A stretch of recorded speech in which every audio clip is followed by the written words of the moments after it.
Hey guys, on today's show, we have an amazing guest. His story has been seen by over 70 million people on Goldcast. He created the I Am movement, which has touched the lives of millions. He's the owner of 6 award-winning Remax franchises, has created massive amounts of passive income through real estate. Welcome to the show, Rock Thomas.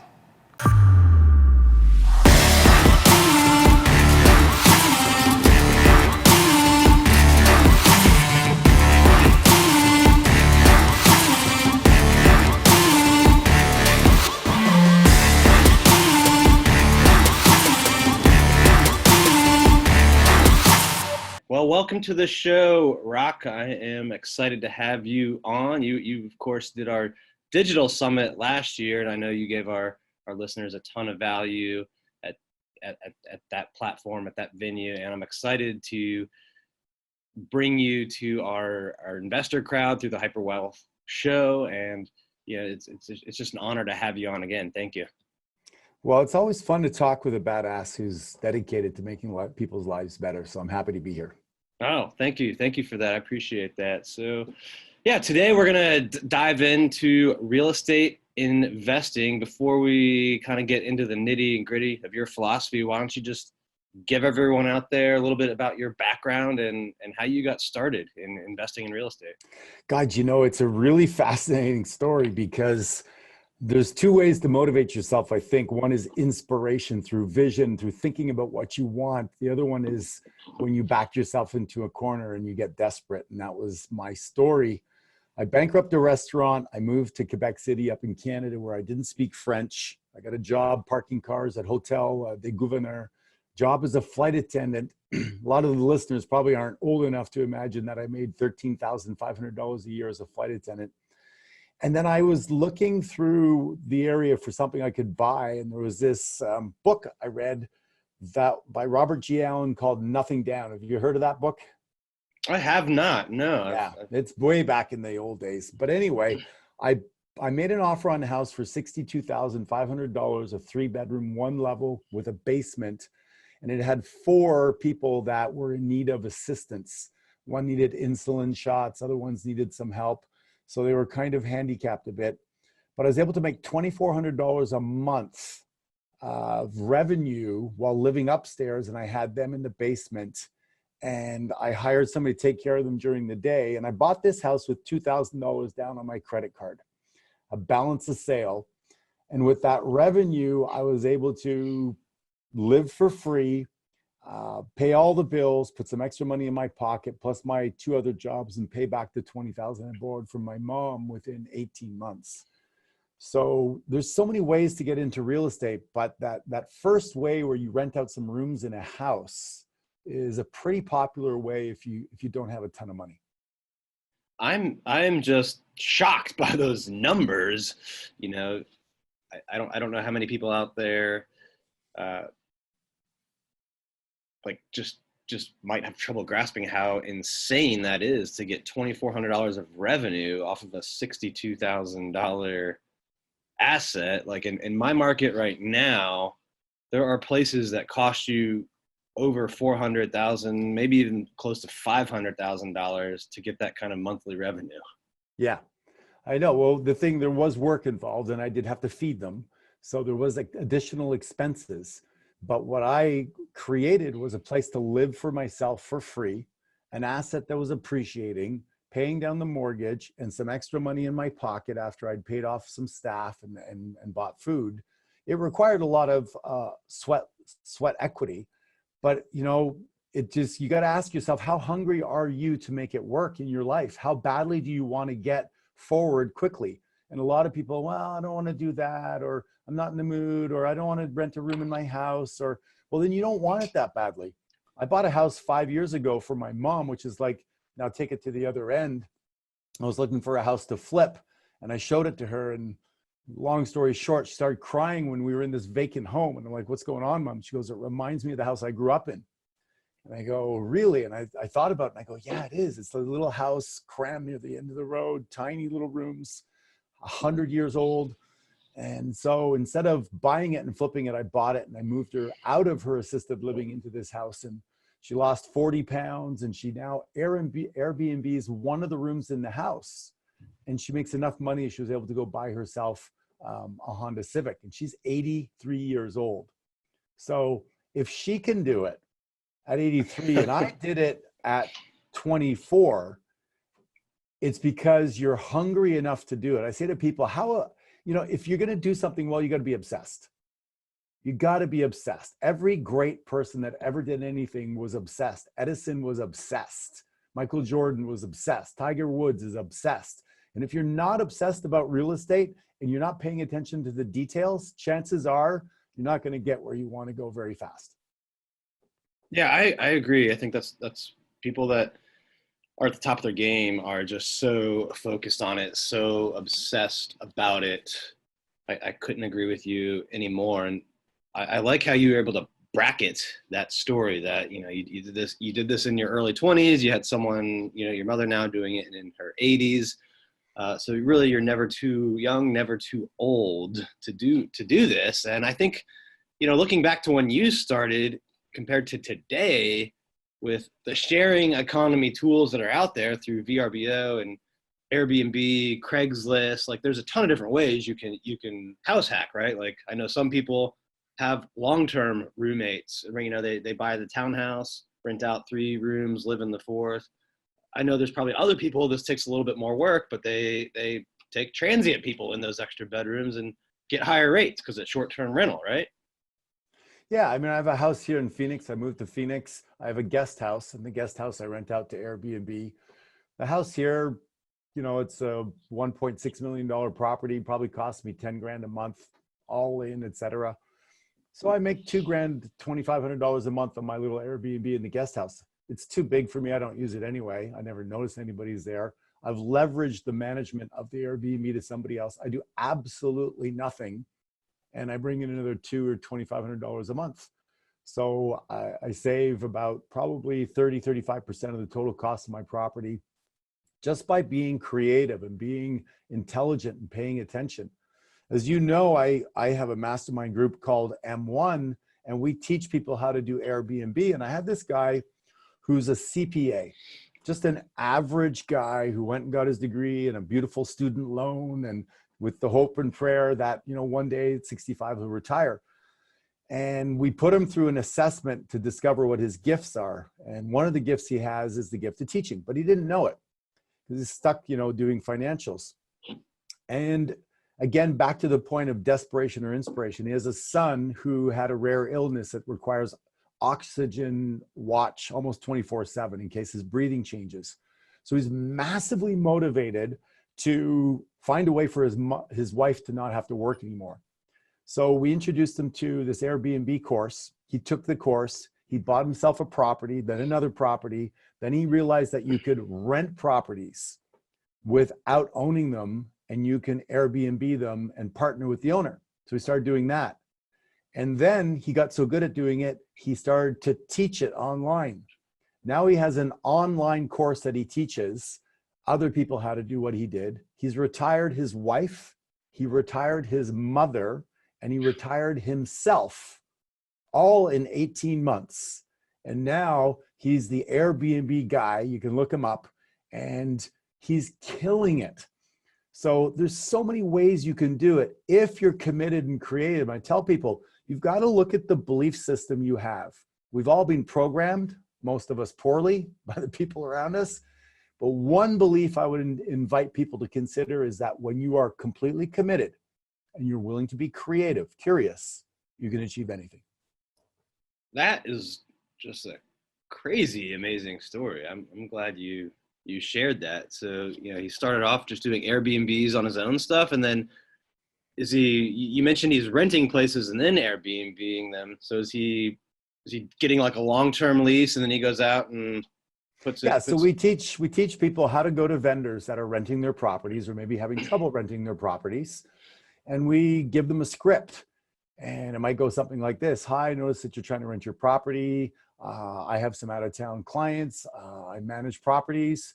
I'd like to rent the property from you and then be able to rent it to corporate clients and or to people visiting blah, blah, blah. And so then you go, you look at the property and they're renting it maybe for $1,500 a month, 2-bedroom condo, whatever it is. And then we have all the systems to look at the demographics, the price points, et cetera. We run it through the test and we go, you know what, we could get $2,800 a month renting that through Airbnb. We'll rent it for $1,500 and we make $1,300 net profit. That's worth it.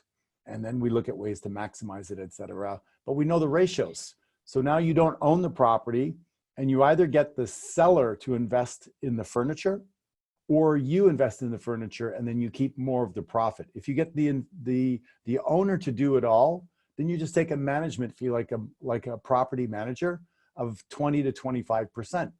So you manage that property, you set it up, and it's almost entirely automated by technology. The locks change, the numbers change, everything, automated emails, et cetera. So in 2 hours a week, you can probably operate about 6 properties. And let's say you're making $500 a property per month.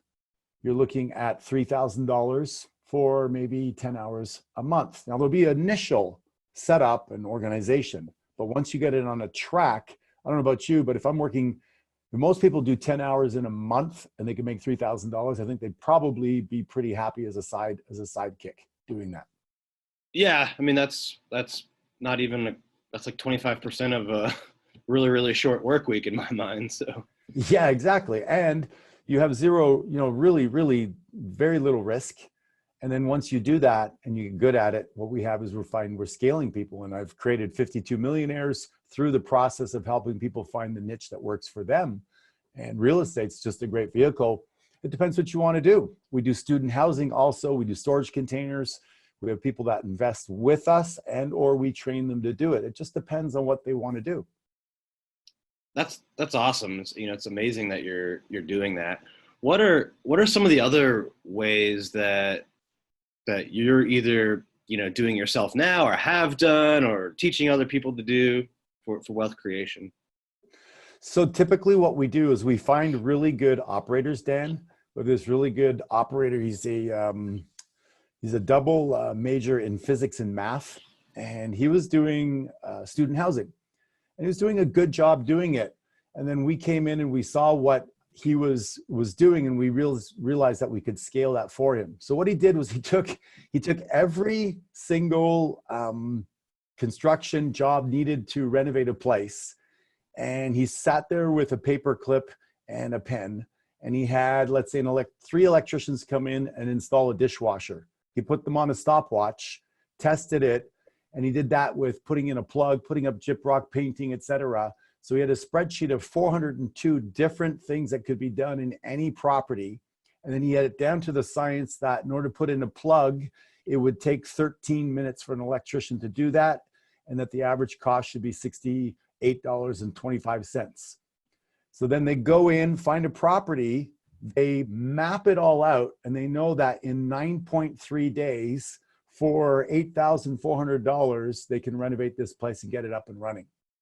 So what they did is they get one worker after the other. They go, okay, the electrician, you come in at 8:30 in the morning, you've got 2.3 hours to do your job. Right after that, the gyprock guy's coming in right after that, et cetera. So instead of taking 3 months to renovate a place, they can compress it down to 3 weeks or 2 weeks, saving the time money, and they know the exact cost.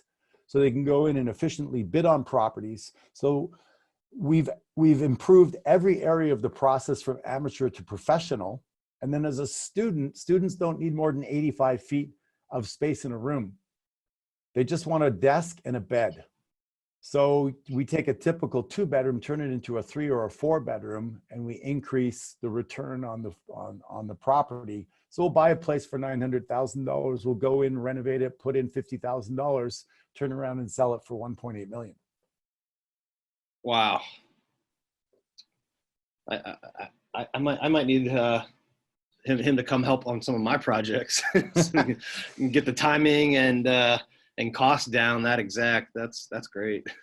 Well, what we do is we just try to find good operators and help make them better and then scale it. So when we met him 4 years ago, and by the way, we met him through a guy through GoBundance, which is pretty cool. He was doing about 3 million. Now that business is doing 120 million. And so now we're moving into the storage space and we're doing the same thing. We find good operators. And if you look at the demographics on storage space, people like to hoard crap and they move and they get divorced and we're just a buying society. So the storage space is a really, really great lucrative space that we're in right now. And we're expanding all over North America. So there's lots of ways you can make money. But you got to get obsessed. You got to get with the people that are obsessed about it, that they figured out the details. And once you have that, you put in the resources to scale, and then you attract investors. And we give great returns to investors also, 15% and sometimes more. So there's some people that they don't want the headaches. They just want, hey, if I could get 15%, I'll give you money all day long. And we are good enough at it that we can easily pay that. Yeah, that's actually that's the exact number that we typically raise capital. Yeah. For our project, we're paying a 15% return, usually on 1 to kind of 3 year condo redevelopment projects in the DC area, or single family homes sometimes. But yeah, that seems to be a really, really good number for people that want to be truly passive and hands off and not have to worry. We could do more. We could do more, but people wouldn't believe it. They're going to go, that must be a Ponzi scheme. So, yeah, you go like, yeah, we could pay you 23, 25%. They're like, what? How do you do that? We go, okay, no, look, we'll pay you 15. We'll keep the rest for ourselves. Yeah. And I think there is a degree of that it's like almost too good to be true. But I'd like to come back to just because you mentioned M1, you mentioned GoBundance. And I think part of being obsessed, like you kind of alluded to earlier, is being around people that are experts at the craft and meeting, more people, learning from the experience of others. And one of the ways that I do that is through groups like GoBundance, and you play a huge role in that and leading M1. So, why don't you just talk for a minute about that in case people out there haven't heard about it? Because I think it's valuable. Well, I mean, we've all heard before, you are the sum of the 5 people you spend time with. And some people don't have a consciousness around that, but you just have to look at the people you hang out with. You speak like them, you walk and run like them, you play similar sports, you watch similar things, you swear whatever they don't swear, you don't swear, etc. So we are affected and infected by the people around us. The second thing is that most people don't know what they want, Dan. They really don't. They're like, they wake up, they try to get through the day. When you're with a group of people that are looking into the future and want to create a great life, it's so much better for you to be around that because the conversations are elevated. So for me, it's really important to be around people that think big, that are hungry, that are healthy, that are generous, that are curious. So that's what we created, as a group of people that resonate with those values. And then life is way too freaking short to wait until you're 50, 60, 70 to have a blast. So we've woven into the culture of that environment, skiing and mountain biking and really cool stuff. And then leaning into a conversation around how do you, the primary 3 areas. How do you have the best energy possible? Because I don't believe that we manage time, we manage energy. If you go to build your business and you show up for 2 hours to make a bunch of calls, but you're tired or you're sick or you're not in a good mood, you're not going to be effective. But if you focus on ways to be super healthy, I'm on my 17th day of doing yoga, 17 days in a row. I'm on a 75-day challenge. Why? Because I'm hanging around other people that are doing badass challenges and running Ironman. And I'm like, that's not my thing. But yoga will be the thing that will push me into a new spiritual area of my life that I'm seeking. And I'm going to hold myself accountable through them doing their thing. I do my thing. And then the other thing is, how do you have better relationships? Well, men typically, Dan, we don't like to talk about our problems. We like to solve them and not talk about them. But when we get together in a way that we are able to discuss them in a way to solve them, then we open up a little bit more. But if you and I go golfing and you say, hey, how's it going, Rock? I'm going to go, good. Yeah, everything's fine. And we're just going to focus on the game. In this environment, we actually get to utilize each other's resources and experience to become better at all areas of our life. And And so it's gone on to spread, because when you're dealing with people that believe that wealth gives you opportunity to help other people to grow, then the like-minded people come together, and gosh, GoBundance has grown to probably over 700 or 800 people have gone through GoBundance. How long have you been part of it? I joined in August of 2017, so 2.5 years. So this upcoming trip to Aspen will be my third winter trip, and it's like one of my most favorite things of the year that I look forward to. It's just such a cool combination of outdoor challenges, being in nature, being around amazing people. I always meet someone new there that I end up doing business with. Every year, someone new or someone that I learn, a new technique or strategy from, right? And there's like amazing speakers that come in. So just it's one of the best events I've been a part of. One of the best groups I've been a part of ever. And imagine it started with 6 guys getting together 8 years ago, of which I was one of them, and just saying, how can we live an epic life? And said, well, who do you know? And who do you know? And then the culture got created. I think I've started 15 different businesses since then, or different streams of income. I've written a bunch of books since then, and a bunch of the guys in there that maybe even had the limiting belief that they weren't authors have become authors, and some New York Times bestsellers, because it's the Roger Bannister effect. When you're sitting beside a guy who does something that's cool and he's not really that different than you, you're kind of like, well, if Dan can do it, then maybe I could do it too. And that belief fosters momentum, and momentum fosters belief. And then before you know it, you're just like taking on new stuff. And it's super cool, because I have a thing called the 1% rule. And I know you probably have heard of that in real estate, right? The 1% rule. But for me, the 1% rule is, so most people set big goals. So like, you know what? What's a big goal you have this year, Dan? What's something you want to achieve? Yeah, 1,000 sales for our real estate team. Okay. So 1,000 sales. How many did you make last year? 672, I believe. So every day you go out and you do something that moves you closer to that goal, and you're either on track or off track, right? Yep. And you look at that 1,000 and you're chipping away at it. The 1% rule says, set that 1,000 and then flip the coin, and it says, what's the one area in your life you can get better at today that will contribute to you performing at a higher level? The result will take care of itself when you get better. So if that means that you got to look at better deals, great. If it means you need to qualify some of the vendors better so that you don't go on a listing an appointment and waste your time, would that make you better? Yeah, absolutely. So for the next 7 days, all you did was think, on every appointment that's coming up, I'm going to focus on getting better at qualifying, asking qualifying questions. That'll have a compound effect for the rest of the year. If you decide that you're going to get up 10 minutes earlier and have 10 more minutes to make 5 more calls, and you just stuck with that. So the 1% rule says get 1% better in one area of your life. And then as you move that forward, it becomes your new normal. And then go to another area and improve that, and go to another area, improve that. And here's what happens is that you start to get excited about progress. Most people look at the 1,000 deals and they go, okay, well, we're January, whatever.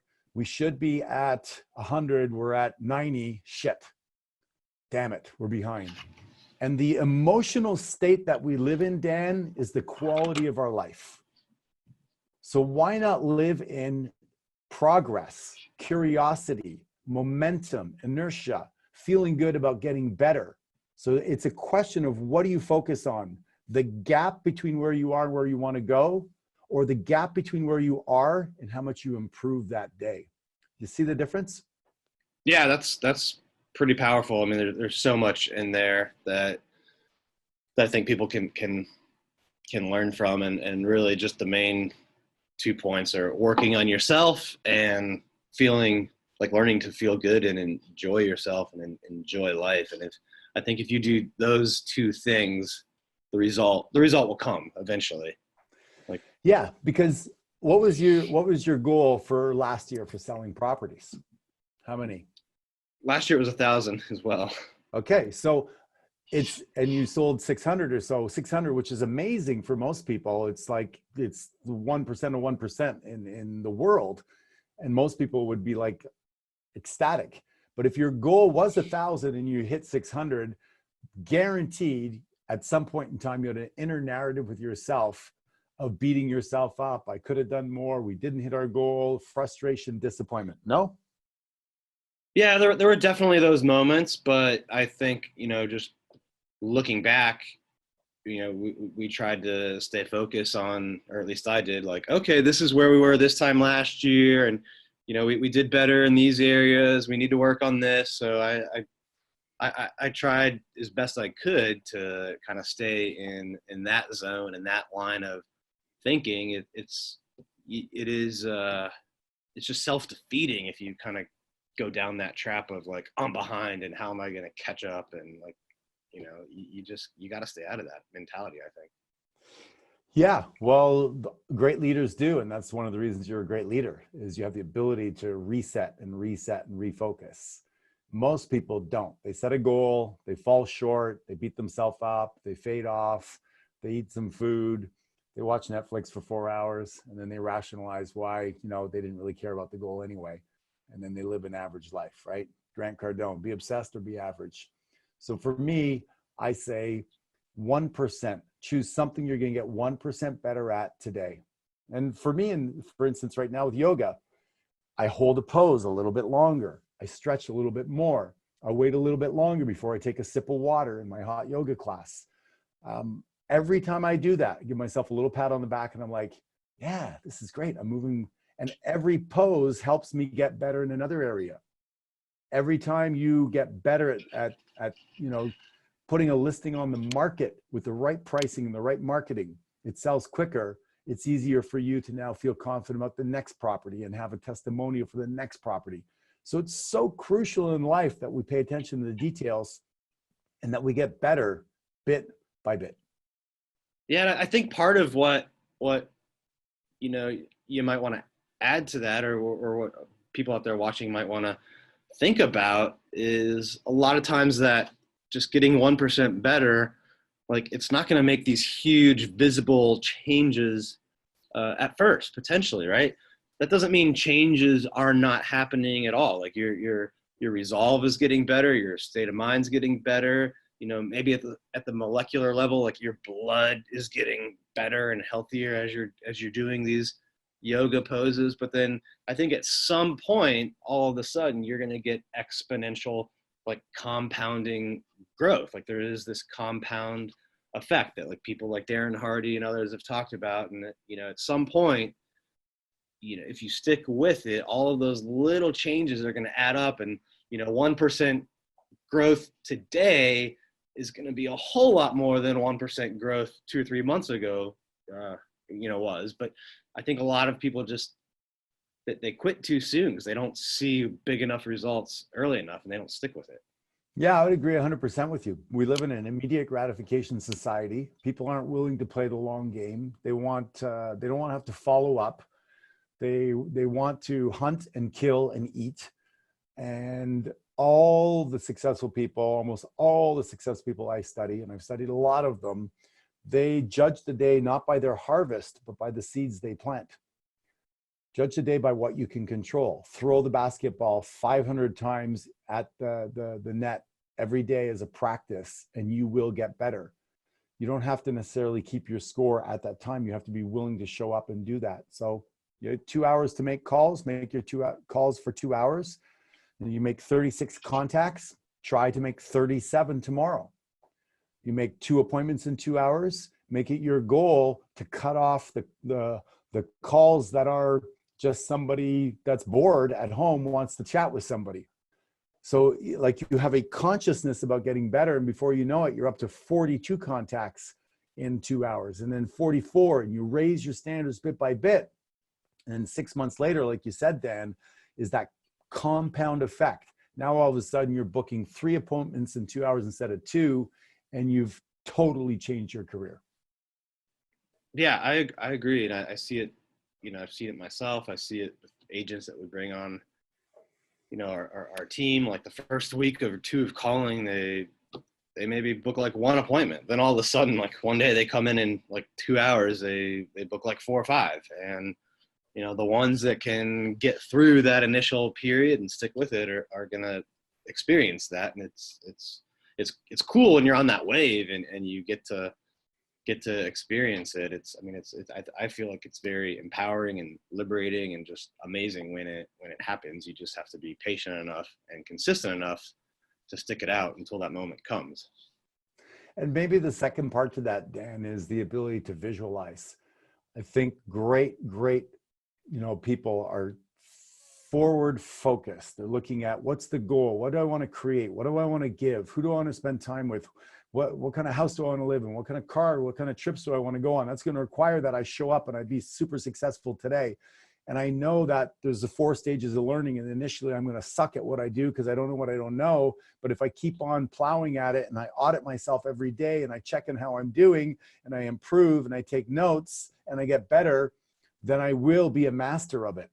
But if you want to walk in the first day, I run multiple real estate offices, and let me see if you can answer this question. I asked the new agent, how much do you want to make in your first year? What do you think they say? A new agent? Yeah. 100,000? Exactly. 95% of the time, they all say 100,000. I've been doing this for 25 years. It's still $100,000 today. And then I say to them, what's your plan? And they go, well, I don't have one. And I go, okay, so let me get this right. You want to make 100,000 in your first year. You have no plan. I go, if I give you the plan, will you do exactly what I say? They go, well, that depends. I go, that's the wrong answer. It's the wrong answer. You should be able to say whatever it takes. I'll do whatever it takes, Rock, because guess what? How many people make $100,000 a year in their first year doing something? Pretty much nobody.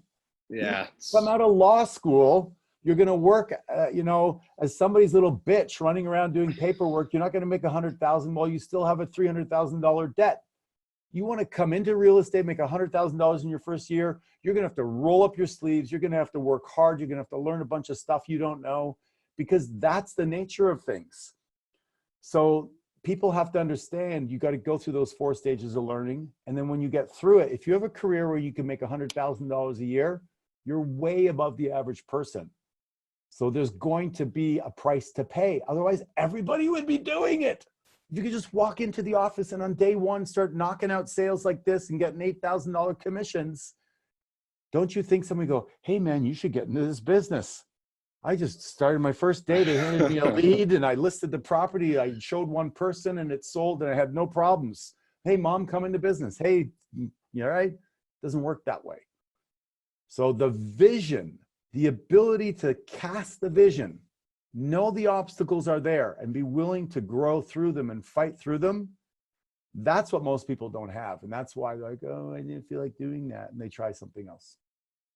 Yeah, I agree. I think real estate is, I don't know any other career where you could come in with 0 life experience, no degree. There's like no barrier to entry. Like it's licensing and all that crap dues is maybe like a couple thousand, 2,000 at most, right? So like no barrier to entry whatsoever. And if you just put in the time and work hard, you'll get to 100K in year 1, and probably if you can do it for 2 years, like 250,000. And I don't know of any other profession, industry in the world where all of that is true. It's such a big opportunity if you're willing to do the work. Somebody asked me the other day, they go, where do you get your motivation to have such a good work ethic? I go, let me think. Being poor, that's it. I grew up poor. I grew up with no money. I grew up eating an orange and the peel sometimes for my lunch because that's all I had. I grew up eating green bologna because if I left the package open and went green, I was force-fed green bologna because to be taught a lesson that there's not much food. So you have to decide as an individual where your motivation comes from.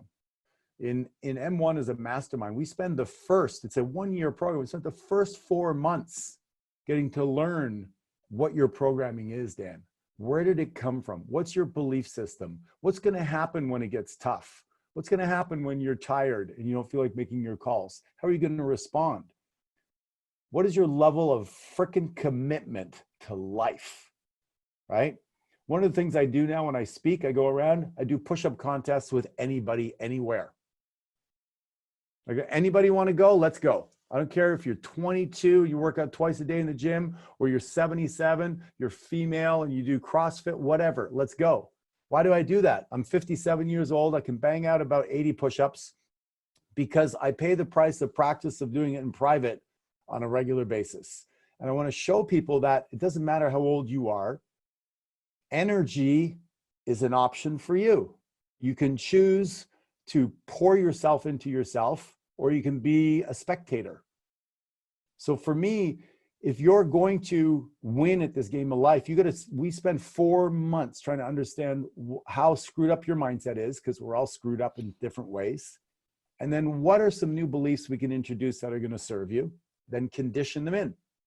Then we take 4 months and we learn about your relationship with money, because we all have a relationship with money. We witnessed our parents. I don't know about you, but my father made a lot of money, spent it all. My mother, when they were divorced, made no money, but had more than my father. She bought secondhand clothes. She was very creative. She was very industrious. So I witnessed two polar extremes. And I tried to take the best from both. Once I was told that I need to be conscious of it. But I was the type of guy who I saved everything. I had a scarcity mindset. And after we figure out what your relationship with money is, then we help you create a vision for your life and teach you leadership skills. And that's what we did with Mike and with his process to becoming, an Airbnb expert now and having complete freedom. But he didn't know, necessarily how to motivate himself beyond going from 9 to 5. He didn't know what his relationship with money is because he thought he just had to work this, $110,000 a year job. And he didn't believe he could be a leader and or cast a vision for him to be teaching online. His program is an online evergreen program. I think he makes like 10 or 20 grand a month, and it's evergreen. It's just cha-ching, cha-ching. And those are the possibilities when you start to dig into to what people really are capable of doing. Yeah, that's an amazing story. And it's just so powerful to hear that your M1 tribe is creating those kind of results for people. So if you're listening to this, wondering what it's all about, where should they go to learn more about M1? So they can go to rockthomas.com, or they can go to gom1.com, which is gom1.com, and fill out the application. They'll get on a discovery call and see if there's a fit for them, if it makes sense for them. I also have a podcast called the I Am Movement Podcast. They can check me out there. If they don't have any funds and they're not prepared to invest in themselves, they can learn, for free too. All right. Well, yeah. Make sure if you're listening, you check that out. I can just say without a doubt that and you've heard the stories from Rock. Like it's life changing in more ways than just money. I mean, it's everything, like physical fitness, relationships, giving back to the community. They cover everything.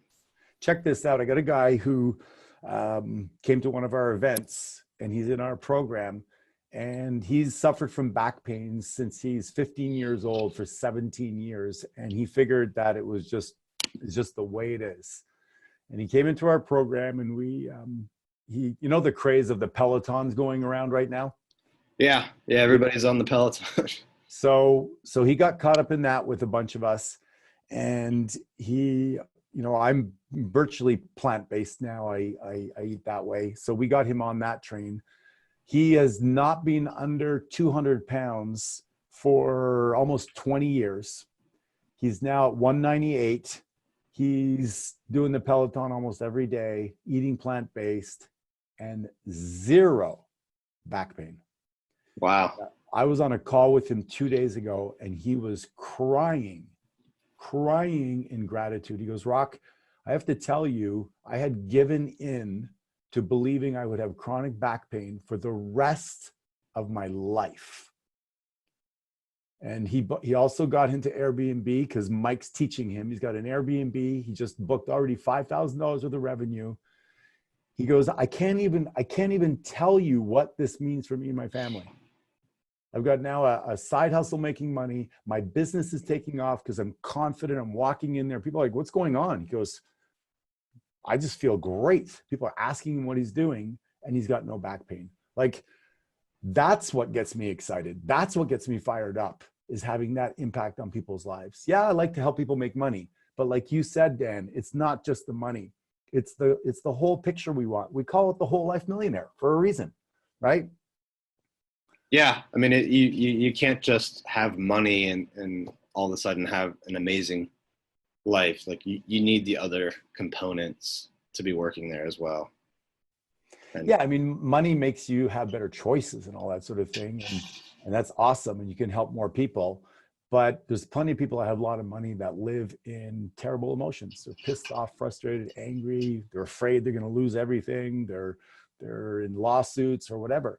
So yeah, the emotional states are where it's really at.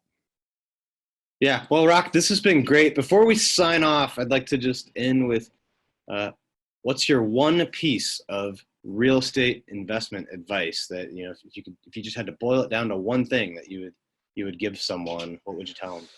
Well, you probably heard this before. Don't wait to buy real estate. Buy real estate and wait.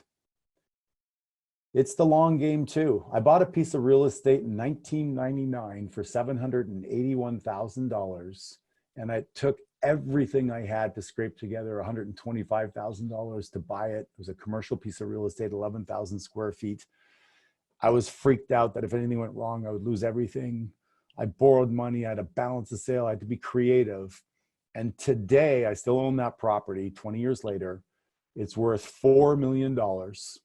I've taken 2.1 million out in refinancing and bought other properties, and I owe about 1.6 on it. So I have equity of 2.2, and it turns over about $15,000 a month in profit for me. So that one property, 20 years later, I could never work again a day in my life and just live off of that one property, and I'd be good at the level for most people. So get in the game, get around other people like Dan that are smart, know what they're doing, and can help guide you. Don't do your first deal alone, and be willing to give up 50% of something to work with somebody, you know, like Dan, who's got experience and can guide you. The first lesson, you know, can really sometimes take you out of the game or make you really bitter. I've seen too many people save 20, 30 grand, go buy a house, and then have a foundation that falls apart, lose it all. And they don't have the emotional fortitude or IQ to go through it. So then they end up working at Starbucks for the rest of their life, and they hate real estate. So find a guy like Dan or somebody in your area that can guide you through it, get in the game, and then watch the magic happen. Yeah, I agree with you. Everything you said. I mean, there is like no other asset class that I've heard of, at least, where you can get results like just on one property, like you just described. Like, that is amazing. It's insane. Yeah. I'm very grateful that I got into the game, and I made mistakes as I took some of the money from refinancing, went in the stock market, and that's not my lane, and I lost it. And so real estate is really steady, and it's safe, and it's tangible. And if you're great at the stock market, great. If you're great at apps, I'm not great. So I recommend real estate as part of your portfolio, no matter what. Yeah, I agree tremendously with that statement. And once again, thank you so much for being on the show. If people, just one more reminder, if people want to get in touch with you, I know you mentioned the I Am Movement podcast. You mentioned rockthomas.com, and then what was it? GoM1.com. Did I get them all? You got it. All All right. three. Hit it on the head. Bam. All right. Well, reach out to Rock. He can help you no matter where you are in your life, what you're doing. And thank you once again, Rock. I really appreciated the time. Look forward to seeing you next week in Aspen as well. Yeah, 100%, buddy. Good to talk with you.